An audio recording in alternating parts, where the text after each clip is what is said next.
But now we gather to hear Toni's story, and many of us know parts of it. That through her leadership and nurturing, Toni led the MacArthur Metro, telling other people's stories and the stories of community. That through her encouragement of writers and advocacy for neighbors, Toni helped envision and create changes, including those at a site that now boasts Lincoln Court. That when the Laurel neighborhood began to lose energy, either because former activists had moved away or were just worn out, Toni saw that vitality had to come through Laurel neighbors, and both in person and through stories called for and helped recruit new leadership. We all have stories to share of her accomplishments, and we know they most often include the words organize and take action. How can we emulate a person who is such a role model? We might start by changing Abby's question from why write and ask instead, why live? And answer perhaps the way Toni would. I live to make a difference, to tell the truth of our time as best as I can see it. I live to oppose injustice, defy the powerful, and speak for the voiceless. Distrusting all answers, I raise more questions.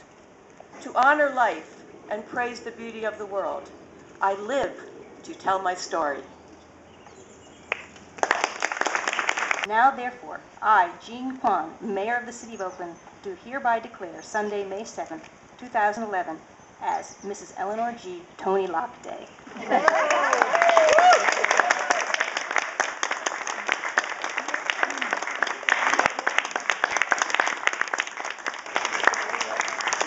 We've been hearing so much about Toni as the mother of the community, and now is a chance for you to have a few stories of my experience of her as my mother for 68 years. And I'm speaking on behalf of my two brothers who live on the East Coast, Jim and David, and myself. So one of my earliest recollections, poor little bird, Mom says, when I cradle the lifeless chickadee in my 5-year-old hands. It's one of my earliest memories and an example of two consistent lessons that Mom always gave. Sympathy for all creatures and a call to action. I remember my baby brother crawling around getting his diaper all smudged on the floor of the Henry Wallace campaign headquarters where Mom was licking envelopes for his presidential campaign in 1948. She made lemonade for our neighborhood stand where we were trying to raise money for the kids in Worcester, Massachusetts, where a tornado had come through, and we never had tornadoes in Massachusetts, so it was horrifying to us as young children. She always taught us, despite the insulated white community that we grew up in, we always knew about the lynching of Emmett Till, about the abuses of Jim Crow, and about the Northern prejudice that was around us. The McCarthy era triggered lessons of First Amendment rights and the dangers of fear-mongering. She raised organic vegetables and nurtured a compost pile years before Earth Day. Always turn the pages from the corner. Books are precious, and library books belong to everyone. By word and deed, Toni taught us to care about our natural world, to show tolerance and empathy for others, and to be active citizens. She also surrounded us with music and beauty. I remember her standing in the doorway of the bedroom that my brothers and I shared and singing not only lullabies, but sea shanties and folk songs, as we, of course, said, "One more, Mom, just one more, please." Later, we had 2 grand pianos in our living room, and I would come home from school every day to the sound of all kinds of kids getting their piano lessons. And much more pleasant to listen to was every evening when she would play her own music and practice the piano. She and Dad would play records from Brubeck and Count Basie to Bach to West Side Story. We were taken to international folk dance festivals and square dancing, museums, and always surrounded by great literature. And I think this love of creative expression is one of the lasting joys that we all have and that Toni still lives out today. I think at age 93, her unspoken message is keep on keeping on. She still serves, I think we've been hearing most of this, she's still on the Friends of the Diamond Library, cleans up the Diamond Park, hosted a house party for Libby Schaaf's campaign last fall, and eats still from her organic garden. And we've already heard about her swimming, her hiking, her qigong, the piano and recorder playing that she does with Judith. What an example for the community, for us, the great-grandchildren and grandchildren. And we were proud that she's Mother of the Year, but prouder still that she's our mother.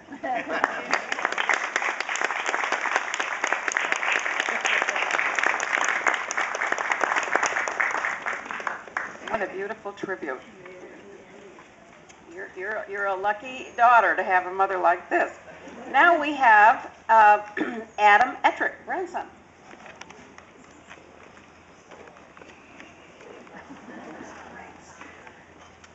Well, thank you very much, and good morning. I am Adam Ettrick, and I'm Toni Locke's grandson. My son and daughter joined me on stage today.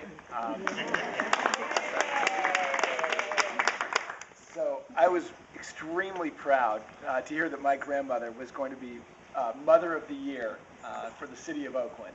I was humbled, though, when she asked me to speak on her behalf. So as I pondered what I was going to say, I figured that most everything that is good and right about being a mother would already have been said prior to me getting up here and speaking to you all. So I had the epiphany that I might find some smarter people, funnier people to help me write my speech, and that's these guys. So I asked them, I said, when you think of Grandma Toni, what do you think of? And the first word that came back was inspirational. Right, big word. But I think a very apt word. And so that inspiration, you know, as I thought about my speech and all the things that are good about being a mother, Toni epitomizes. But certainly an inspiration to us all, a dedicated community leader, a caring, nurturing person, a truly active person. Frankly, she works out more than I do. If that's not an inspiration, I don't know what is. But to that effect, I think that we just want to honor Toni and tell her how much we love her and how great we think she is.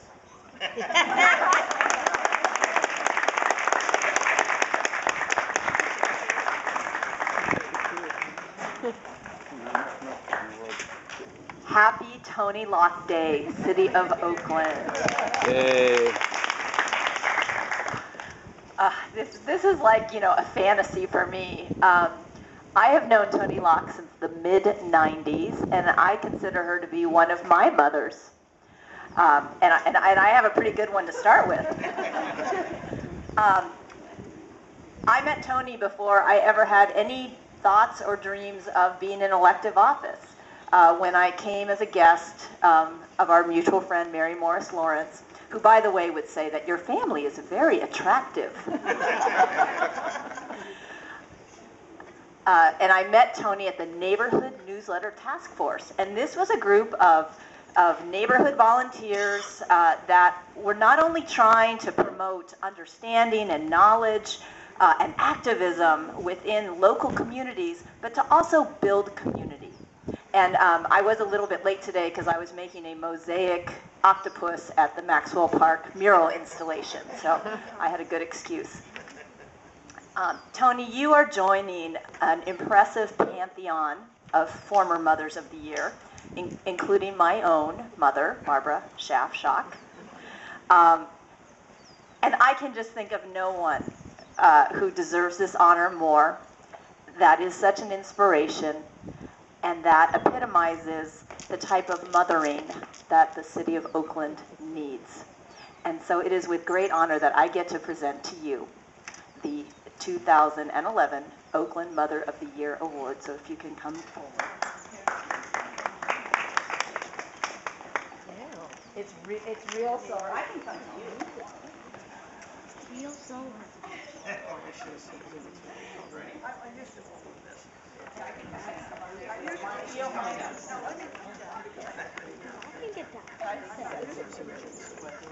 Right there in the middle. Now you're on your own feet like always.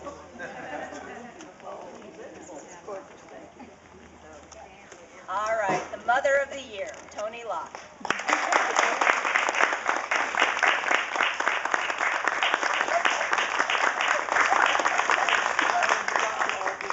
Oh, I think you'll need some. So I'm very happy to be here in one of the city's historic parks and to have this great honor come my way. I look very much forward to joining the other mothers over there out of the limelight. I want to thank the Department of Parks and Recreation that sponsored this occasion, and I want to thank my City Council member Libby Schaff and my colleagues at the MacArthur Metro and all the others who nominated me, and I want to thank my dear family for their support. Working as a community volunteer in the city of Oakland brought me some of the greatest learning experiences of my life. The main lesson I learned is that in volunteer work, you can only succeed with the help of other people.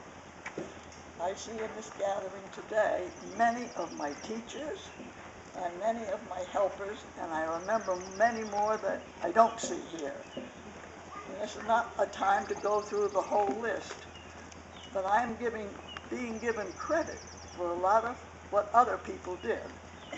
And I only hope that they will share with me the honor that's coming my way this year.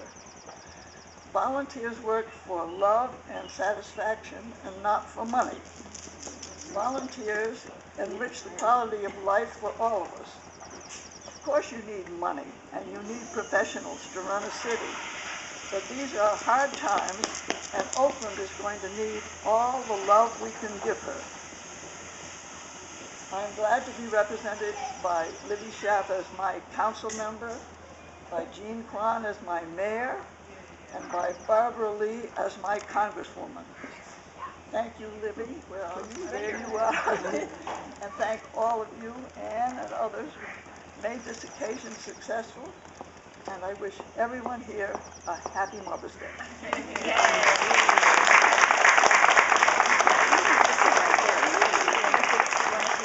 Sit down and hold your flowers and everything. We're not quite done yet. That would be perfect. Then you'll have to go back. I don't have to go up the steps. I'm in charge here, can't you? So you can sit here in the glory of your roses.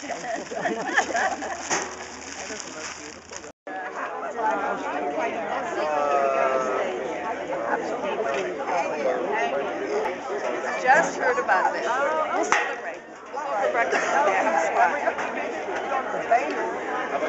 Oh!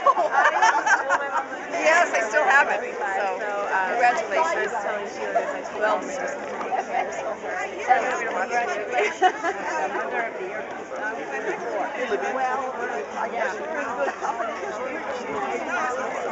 Yes, I think we'll get out. I'm excited for 10 million years. Mary Moore's the first in the I have not